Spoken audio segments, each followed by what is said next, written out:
Iran రాజకీయాల్లో అత్యంత కీలకమైన వ్యక్తి మాజీ విదేశాంగ మంత్రి కమల్ ఖరాజీ మరణించినట్లుగా ఇరాన్ ప్రభుత్వ మీడియా అధికారికంగా ప్రకటించింది.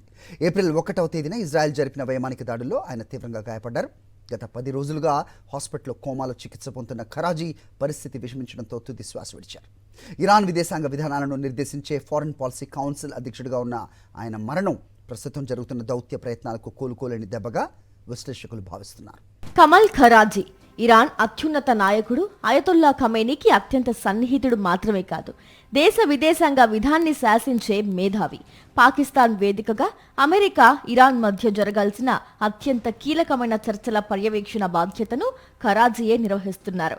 ఇరు దేశాల మధ్య నెలకొన్న ఉద్రిక్తతలను తగ్గించేందుకు ఆయన తెర వెనుక భారీ కసరత్తు చేస్తున్న తరుణంలోనే ఇజ్రాయెల్ దాడులకు గురయ్యారు. ముఖ్యంగా ఏప్రిల్ 1న ఇజ్రాయెల్ దాడుల లక్ష్యం ఖరాజీయేనని ఇప్పుడు స్పష్టమవుతోంది. ఖరాజీ మరణ వార్తతో ఇరాన్ పాలక వర్గంలో తీవ్ర విషాదం నెలకొంది.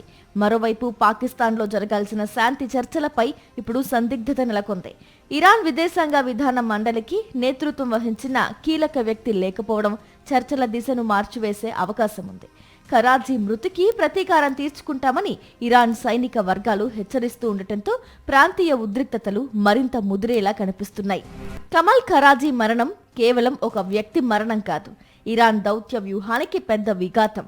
అమెరికాతో చర్చలకు సిద్ధమవుతున్న సమయంలో ఒక సీనియర్ దౌత్యవేత్తను కోల్పోవడం ఇరాన్ నిర్ణయాలపై ప్రభావం చూపుతుంది.